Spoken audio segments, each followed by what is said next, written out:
这个少年名叫丁鹏，表面平平无奇，却爱挑战名满天下的武当派掌门柳若松。他要将其打败，成为武林第一人。柳若松得知丁鹏初入江湖，凭一招家传天外流星，不到半年时间就打败半数武林高手，心里十分没底。比武前夜，路宿相思林的丁鹏无意间救了一个被强盗欺负的女子，女子为报救命之恩，邀丁鹏到家中一叙。说话间，女子半褪衣裳，吹灭红烛，既要以身相许。丁鹏涉世未深，哪里顶得住这般际遇？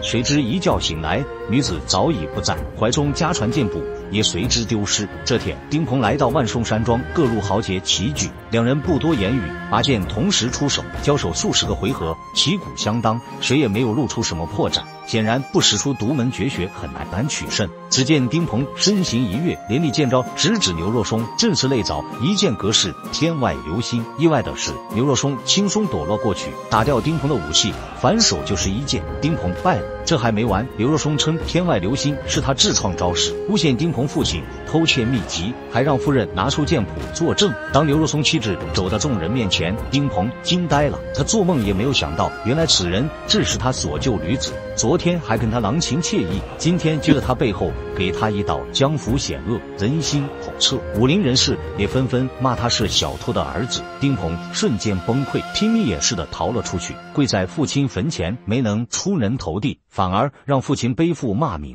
丁鹏没有了活下去的勇气，拔剑就要谋脖子，随身脚下一滑，坠入一个神秘山洞，不省人事。当他醒来，面前出现一个美女，仪态端庄，白纱掩面，安静又神秘。是他救了丁鹏，还带丁鹏见了自己的家人。爷爷师父不喜欢有外人闯进这里，但念在丁鹏有伤，才将他留了下来。女子名叫青青，她无微不至地照顾着丁鹏。丁鹏孤苦半生，从未遇到过这么体贴的女子。青青允基于此，也从未见过这么好的男子。就这样，两人互生情愫，很快就结为夫妻。这是一个世外桃源，两人恩爱有加。本来已爱上这平静生活的丁鹏，却被青青一直带着身边的一把弯刀吸引了注意。原来这柄弯刀名叫圆月弯刀，刀长3尺，重2斤7两，刀上被以武林高手如泪力刻上小楼一夜听春雨的诗句。这是一把充满戾气的神魔兵刃，一旦出鞘，刀下拦有活狗。此刀还可一分为二，配合弯刀刀法，可轻松摘取对方武器，简直是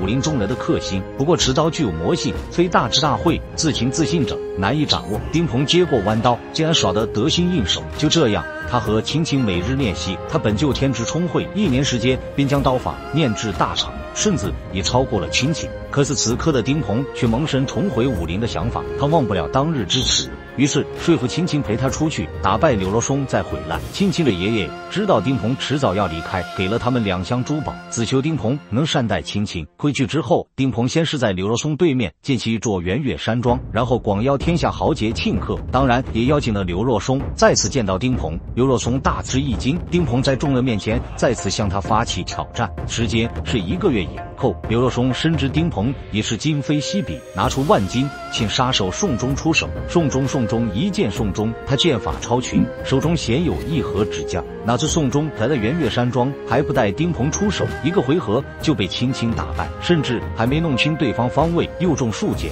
宋忠如同见鬼了一般逃了出去。还在等宋忠消息的刘若松府上竟然跳进一副棺材，众人打开一看，正是宋忠。此时的宋忠已然奉殿，众人顿时惊讶。此后刘若松府上怪事连连，比如夫人晚上睡得好好的，一觉醒来门却碎到了树上，吓得夫人直接逃走。这时府上突然出现一个女子，她自称是青青的师姐，与青青有仇，而丁鹏刀法出自师门，她愿意透露打败丁鹏的招式。刘若松一听喜出望外，第2天便找丁鹏比武，仗着有神秘女子催尿，刘若松会比武加大赌注，以10招为限，令对手衣衫不整，输了自认乌龟王榜，还要献出自己的山庄。丁鹏应允，可在比武中，丁鹏弯刀出鞘，战力直接拉满，几招皆打得刘若松一身不整，而一旁的神秘女子始终没有出手。原来这一切都是丁鹏和青青的圈套，女子不过是重金请来的诱饵，以其人之道还治其人之身。此举直接让刘若松在众人面前身败名裂。然而刘若松却突然跪在丁鹏的面前，愿意拜丁鹏为师。名满天下的武当派掌门拜了自己为师，是何等威风！丁鹏欣然接受，甚至不顾妻子的反对。他忘记当初和青青的约定，不想再回世外桃源。他很享受天下豪杰的敬仰，他要成为武林至尊，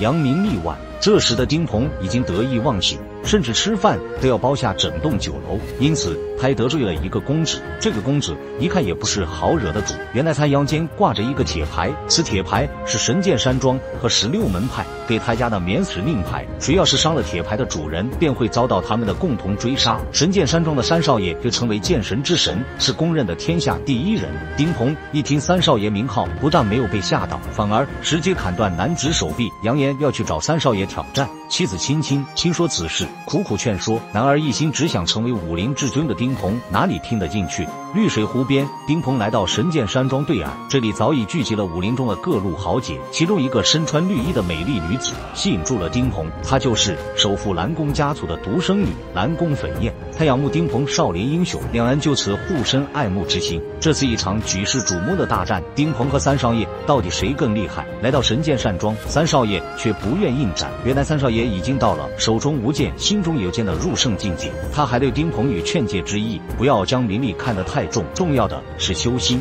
有些人纵然神刀在手，也无法成为刀中之神。可丁鹏似乎并没有匪感之意，三少爷只好让丁鹏自己宣布结果。看着眼前众多仰慕自己的武林人士，丁鹏宣布自己赢了，而后护送南宫粉燕回家。南宫家族见丁鹏年少有为，有意将女儿许配给他，便请了媒人撮合，并拿出108个分舵、36个帮会作为陪嫁。丁鹏哪里招架得住，回去就将怀孕的妻子赶进山里，和南宫粉燕成了得亲。而柳若松也不是真心归顺丁鹏，趁青青一走，便招来不死神医和16门派。青青在山里独自生下小孩。这天，一神秘男子找到这里，念着小楼一夜青春雨，正是剑神三少爷。原来弯刀上刻制的就是他。听闻青青被丁鹏抛弃，三少爷找到丁鹏，徒手几遭便夺走了弯刀。随后不死神医和16门派也赶到，柳若松当场缓判。没有了弯刀的丁鹏战力大减，哪还是这一众武林高手的对手？3两下就被打趴在地。南宫家族见势不妙，也带着女儿逃离。丁鹏狼狈逃至青青的住所，请求能够得到原谅。谁知这时不死神医一帮人竟跟踪到此，他们不查丁鹏，就是为了引出青青。原来青青是魔教中人，月夜弯刀还是魔教至宝，二人根本不是他们的对手，拼死逃到世外桃源。这时青青的爷爷出现，原来他们为了躲避正道人士追杀，隐居于此20年来从未做过一件坏事。可不死神医为了所谓的正义之名，哪会放过他们？柳若松竟然抢过他们的孩子，要挟他们放下武器。危急关头，三少爷赶到，救下孩子，打败不死神医，并将圆圆弯刀还给丁鹏。丁鹏拿到弯刀后有如神助，柳若松一干伪君子，皆成刀下亡魂。江湖之人追名逐利不择手段，只不过有些做了给人看见，有些人做了却没人知道罢了。